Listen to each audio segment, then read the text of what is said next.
Assalamualaikum warahmatullahi wabarakatuh. Salam sejahtera untuk kita semua. Perkenalkan, saya Elizabeth Ria Viana Praningtyas, dosen program studi akuntansi pada Fakultas Ekonomi dan Bisnis Universitas Terbuka.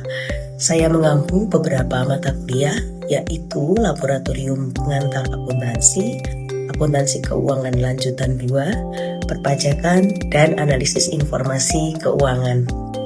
Pada kesempatan kali ini, izinkan saya menyampaikan salah satu materi pada mata kuliah yang saya ampu, yaitu EACC 4102 Laboratorium Pengantar Akuntansi.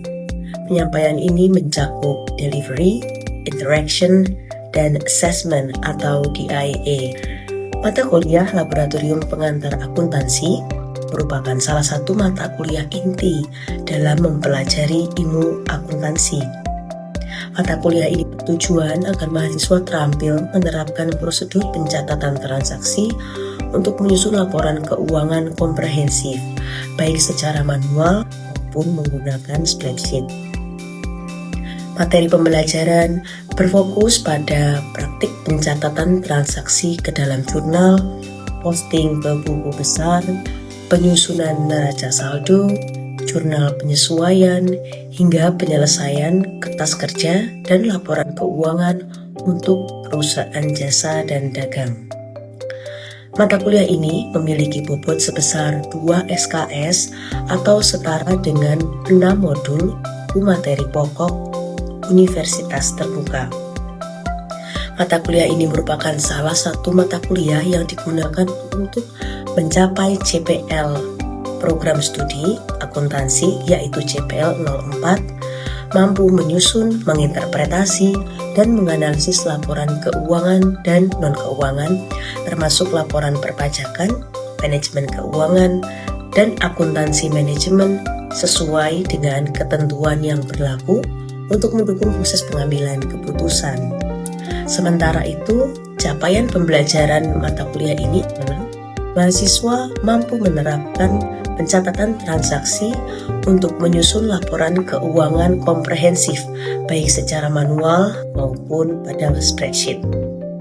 Subjek PMK pada mata kuliah ini antara lain menganalisis transaksi, membuat jurnal, menyusun buku besar dan buku besar pembantu aset, menyusun buku besar dan buku besar pembantu liabilitas dan ekuitas, merancang kertas kerja, dan menyusun laporan keuangan.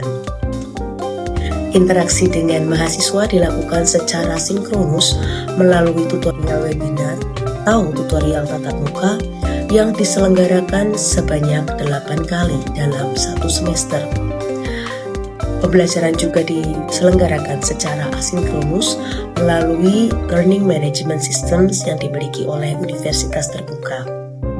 Pada setiap interaksi sinkronus, mahasiswa memiliki kewajiban untuk mengerjakan tugas praktik yang nantinya menjadi salah satu kontribusi pada nilai akhir mata kuliah. Proses pembelajaran ditekankan pada kegiatan praktik pengerjaan langsung pada studi kasus, yang mana penilaian hasil akhir belajar ditentukan berdasarkan kontribusi dari nilai akhir aktivitas praktik dan ujian akhir semester. Nilai dari aktivitas praktik menyumbang kontribusi sebesar 60%, sedangkan ujian akhir semester menyumbang kontribusi pada nilai akhir sebesar 40%. Berikut ini adalah contoh tutorial webinar mata kuliah EACC 4102 Laboratorium Pengantar Akuntansi. Materi yang dijadikan contoh berasal dari modul 2 buku materi pokok EACC 4102 Laboratorium Pengantar Akuntansi dengan topik membuat jurnal. Selamat menyaksikan. Baik teman-teman mahasiswa, karena saya lihat sudah berkumpul semua ya ini di Zoom meeting, kita bisa mulai untuk tutorial webinar pada hari ini. Sudah siap? Siap. Ya, Bu. Oke. Ya, Bu. Baik, Assalamualaikum warahmatullahi wabarakatuh, teman-teman semua. Waalaikumsalam. Waalaikumsalam warahmatullahi wabarakatuh. Selamat pagi, salam sejahtera untuk kita semuanya. Terima kasih atas kehadiran teman-teman semua pada tutorial webinar yang pertama. Kita pertama kali ketemu ya ini teman-teman untuk mata kuliah EACC 4102 Laboratorium Pengantar Akuntansi. Nah, em, saya akan memulai pertemuan pada pagi hari ini dengan berdoa terlebih dahulu ya teman-teman. Berdoa dimulai. Berdoa selesai. Oke. Saya akan izin share screen dulu sebentar.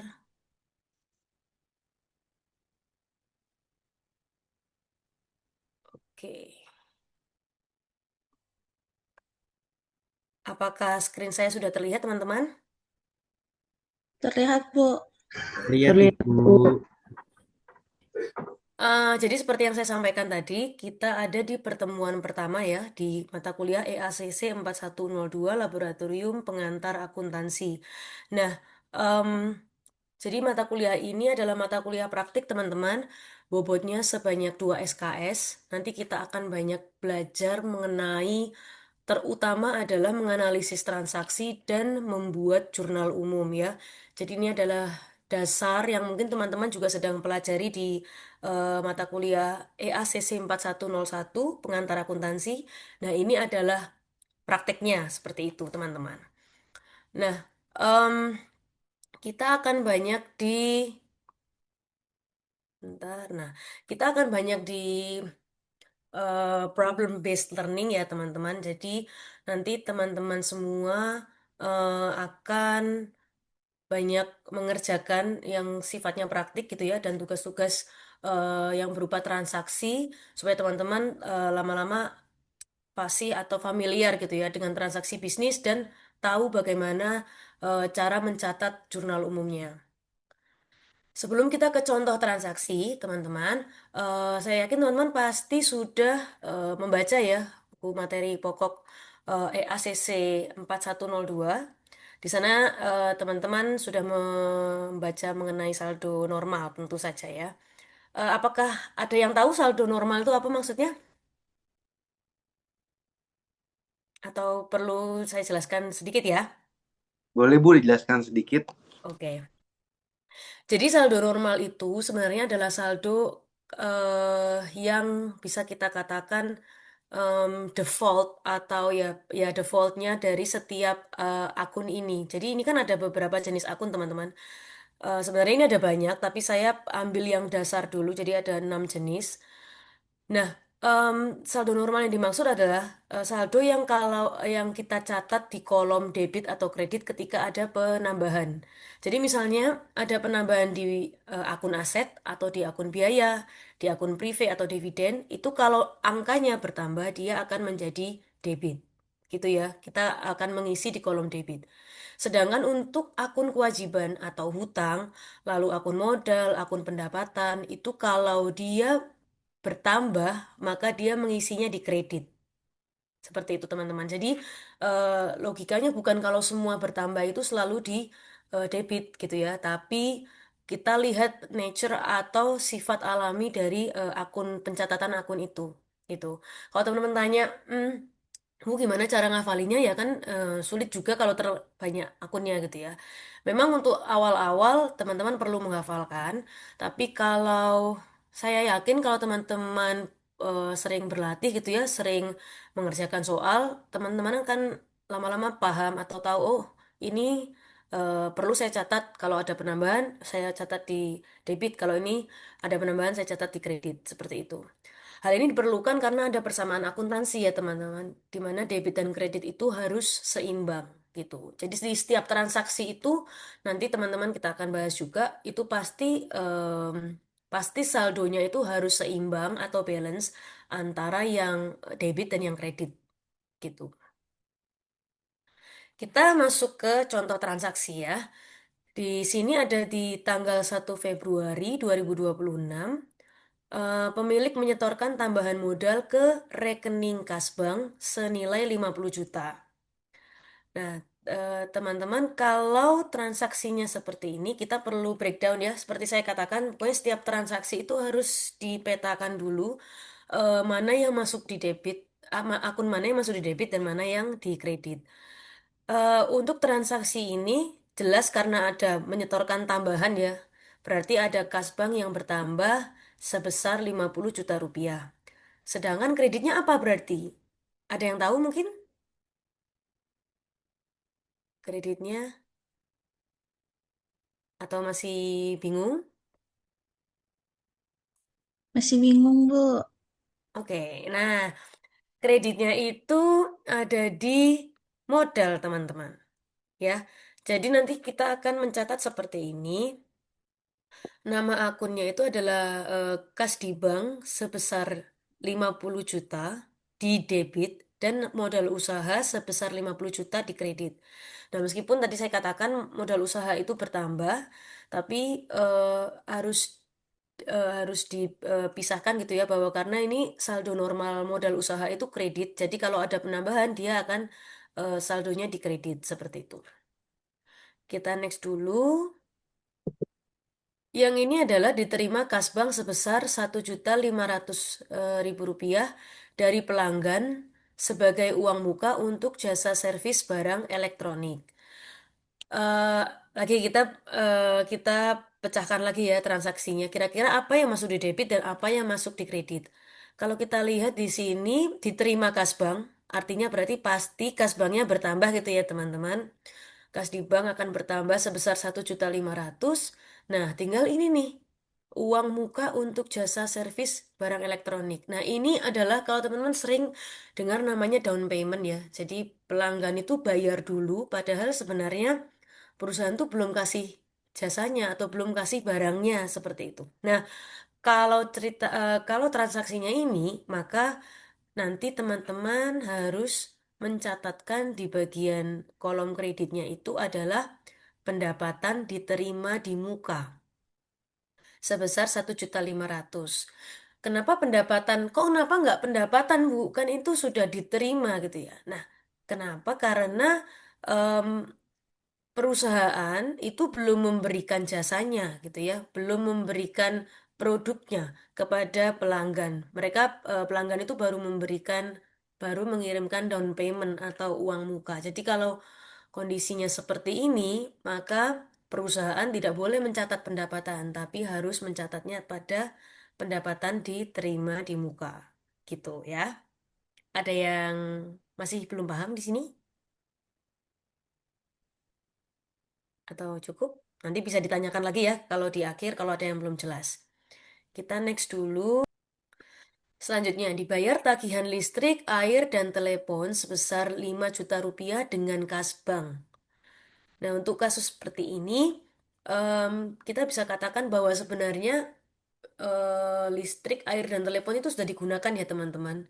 Nah, kalau di dalam konsep akuntansi itu artinya adalah sudah menjadi beban gitu ya. Sudah menjadi beban karena sudah dipakai atau sudah digunakan. Nah, maka nanti teman-teman untuk transaksi pembayaran seperti ini itu teman-teman harus mencatat di akun debit sebesar 5 juta dengan nama akunnya adalah beban listrik, air, dan telepon. Gitu ya. Kok beban kok nambah di debit ya? Ya seperti itu memang karena itu adalah saldo normalnya. Em, Teman-teman nanti again pasti akan lama-lama akan punya sense ya atau punya keterampilan lah untuk bisa memetakan mana yang debit dan mana yang kredit. Tapi untuk sementara ini memang teman-teman harus menghafalkan terlebih dahulu gitu ya. Nah, lalu nanti tadi kan karena pembayaran berarti ada sesuatu yang keluar ya, ada kas yang keluar. Maka dari itu ada pengkreditan gitu ya istilahnya. Pengkreditan untuk kas bank sebesar 5 juta rupiah. Kita next lagi ya. Jadi teman-teman kalau mau tanya mengenai yang termin ini juga boleh. Jadi dia perusahaan membayar kepada PT Panasonic melalui transfer bank atas pembelian kredit pada tanggal 29 Januari. Nilai utang dagangnya 30 juta, terminnya 3 garing 15 N garing 30. Nah, ini teman-teman harus Teman-teman pahami dulu termin ini maksudnya apa ya? Kalau saya bisa jelaskan, atau ada yang tahu mungkin termin ini apa maksudnya? Tahu, Bu. Gimana? Coba siapa tadi? Oh, Mbak Lintang ya. Boleh, boleh. Mbak Lintang gimana? Apa yang Mbak Lintang tahu? Coba. Berarti dia bisa dapat diskon 3% kalau Mm-mm. bayarnya tidak lebih dari 15 hari. Wah, oke. Betul Betul kah? sekali. Betul, betul sekali Mbak Lintang ya. Betul sekali. Jadi, em, artinya adalah bahwa kalau pembayarannya itu masih dalam waktu 15 hari, karena ini kesepakatan ya teman-teman antara pembeli dan penjual. Kalau masih dalam 15 hari sejak sejak tanggal pembelian, maka sebenarnya em, pembeli itu bisa mendapatkan diskon. Diskonnya sebesar berapa? Sebesar 3%. Di sini 3 ini sebenarnya hanya angka di depan persen ya. Ini bisa bisa diganti berapapun, bisa 2, bisa 5 sesuai dengan kesepakatan. Jadi karena perusahaan itu membayar pelunasan gitu ya. Pelunasan atas pembelian barang. Nah, pembeliannya barangnya tanggal 29 Januari. Kalau seperti ini, teman-teman harus cek 29 Januari belinya. Pelunasannya tanggal 6 Februari. Kira-kira masih dapat diskon nggak? Dapat potongan nggak?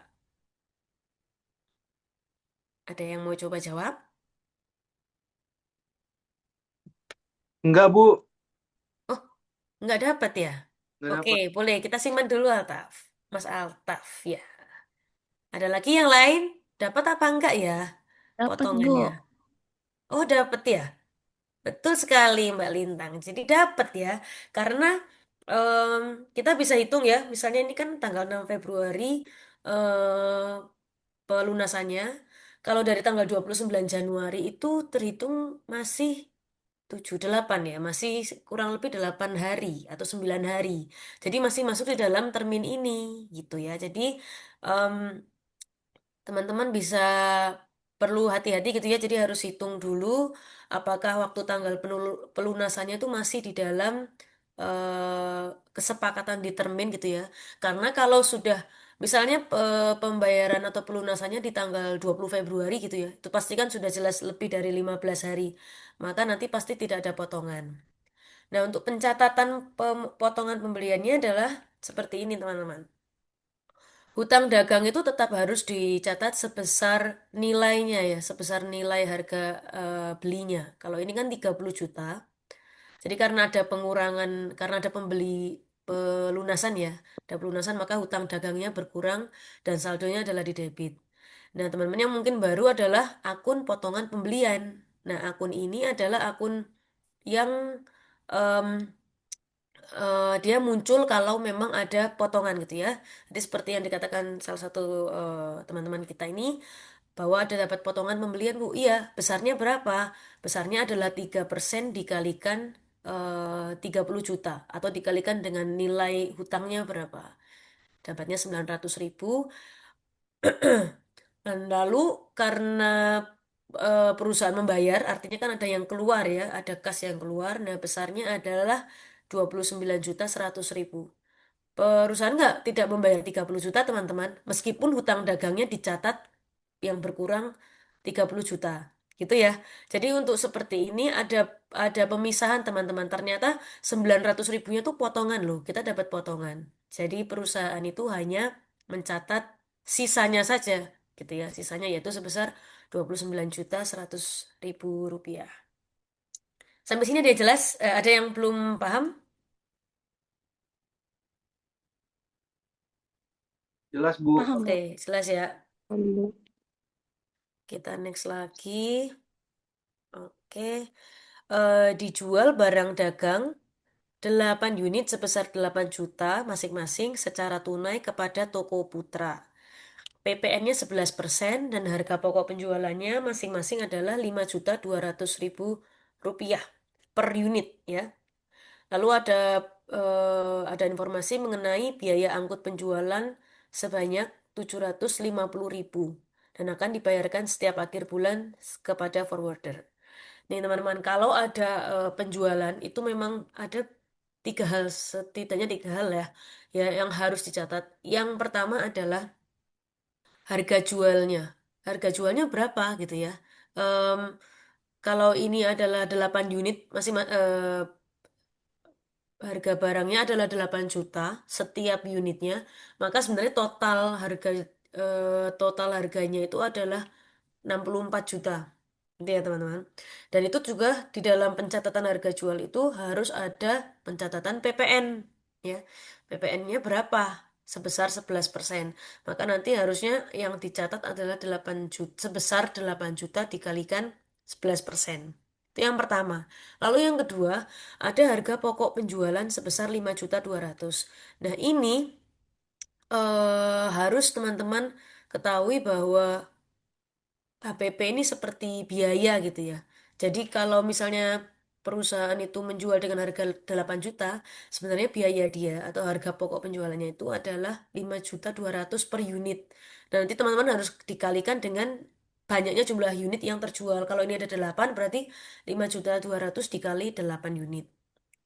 Lalu yang ketiga yang harus dicatat itu adalah biaya angkut penjualan sebesar 750.000. Nanti pencatatannya akan seperti ini, teman-teman. Em, akun penjualan ya, akun penjualan itu adalah akunnya saldo normalnya di kredit. Jadi kalau ada penambahan penjualan, maka besarnya 64 juta. Tadi kita sudah kalikan bersama-sama ya. 8 juta dikali 8 unit. Lalu PPN keluaran. Nah, PPN keluaran ini yang kita hitung tadi ya, teman-teman, 11% itu besarnya adalah 7.040.000. Yang mana angka ini didapat dari 11% dikali 64 juta gitu ya. Nah, kas di bank karena ini adalah penjualan barang dagang, maka yang diterima sebenarnya adalah harga jualnya atau penjualannya dan juga PPN-nya gitu ya. Jadi yang diterima bukan hanya 64 juta, tapi pembeli itu harus membayarkan 64 juta plus PPN gitu ya. Kalau teman-teman biasanya membeli barang atau membeli jasa gitu ya yang kena PPN itu pasti ada angka PPN-nya teman-teman. Jadi tidak mungkin teman-teman hanya membayar atas pokoknya saja atau atas barang atau jasanya saja. Pasti kalau memang terkena PPN maka ada PPN-nya. Seperti itu. Lalu yang kedua ada harga pokok penjualan sebesar 41.600.000. Ini saldo normalnya adalah di debit gitu ya teman-teman. Dan sedangkan ada juga persediaan barang dagang sebesar angka HPP-nya. Karena barang dagang perusahaan kan berkurang nih karena dijual. Dengan demikian dia saldo normal persediaan itu di debit teman-teman. Kalau dia ada pengurangan berarti dia di kredit gitu ya, hanya dibolak-balik seperti itu. Lalu selanjutnya ini ada beban angkut. Penjualan nanti kan sebesar 750.000 ya teman-teman. Tapi kenapa kok ada beban yang masih harus dibayar ya? Ini apa ya? Nah ini tuh teman-teman sebenarnya adalah hutang. Karena kalau kita lihat lagi di contoh transaksi, ini ya, dikatakan akan dibayarkan setiap akhir bulan. Nah ini masih tanggal 7 Februari teman-teman. Jadi em, teman-teman perlu lihat, pastikan ini belum dibayar, tapi sudah menjadi beban gitu ya. Maka nanti akan dianggap seperti hutang gitu ya. Ini adalah hutang dari perusahaan yang masih harus dibayar. Besarnya sama sebesar beban angkutnya. Gitu. Sampai di sini teman-teman. Kita mau tanya jawab dulu. Ada yang mau ditanyakan atau masih belum paham? Kita bisa flashback lagi. Saya Bu, Mas Altaf, boleh Mas Altaf gimana? ada dua pertanyaan Bu. Oke. Saya masih belum paham Bu, eh, Mm-mm. apa yang dimaksud dengan pendapatan dibayar di muka. Karena Oke. Mm-mm. bahasa sih sedikit rumit ya Bu penafsirannya. Itu sih Bu. Sama Oke. saya Zoom-nya tidak di tempat yang proper. Kebetulan lagi menemani Bapak di acara dinasnya. Jadi mohon maklum. Tidak apa-apa ya. Pertanyaan kedua Bu, misalkan kita mempunyai suatu usaha. Lalu Mm-mm. kita ingin mengambil tuh Bu, misalkan mengambil untuk kepentingan pribadi, itu masuknya akun apa ya Bu? Terima kasih. Oh. Oke, iya ya, pertanyaan bagus.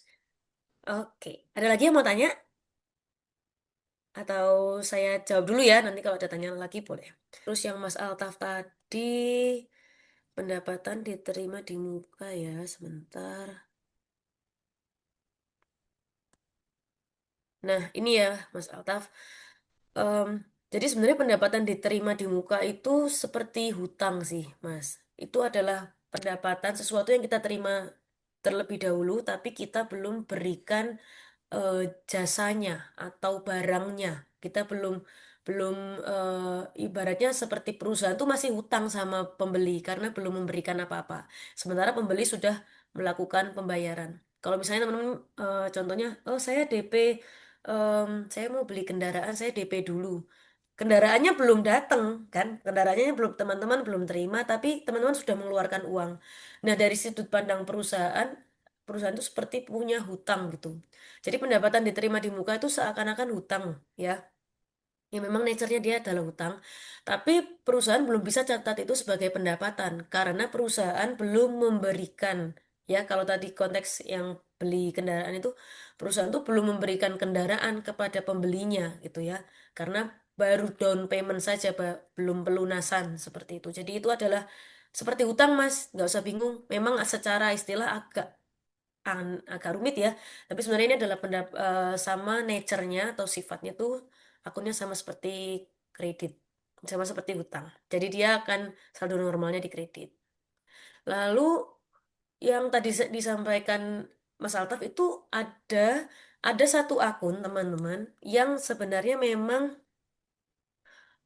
dipakai untuk mencatat kalau pemilik itu melakukan pengambilan uang gitu ya dari atau kas atau uang atau kas dari kas perusahaan. Karena kan ada pemisahan pemisahan aset ya. Nanti teman-teman akan belajar lebih dalam di semester selanjutnya. Ada pemisahan aset antara pemilik dengan bisnis gitu ya. Nah, ada em, ketika perusahaan itu mengambil uang atau mengambil kas dari perusahaan atau dari bisnisnya, itu perusahaan harus mencatat di akun yang namanya prive. Jadi kalau ada pencatatan tambahan, maka nanti em, saldo normalnya di debit. Misalnya pemilik mengambil sebesar 2 juta gitu ya dari perusahaan, maka akan ada pencatatan akun prive di debit sebesar 2 juta. Begitu Mas Altaf. Ada yang mau ditanyakan lagi? Berarti misalkan memang kan orang tua saya di kampung itu kan jualan kambing, Bu, kalau Idul Adha. Oke. Mm-mm. Jadi misalkan ada tetangga yang, Mbak, aku bayar 1 juta. Nah, itu pendapatan di muka berarti, Bu. Kambingnya belum dikasih ya? Oh, belum dikasih karena nunggu nanti Idul Adha gitu. Nah, betul. Itu betul. Seperti Oh, itu contohnya benar Mas Altaf. Jadi kalau sudah nggak ada pertanyaan lagi, kita mau nge-games dulu ya teman-teman. oh Bentar, iya. saya stop share dulu.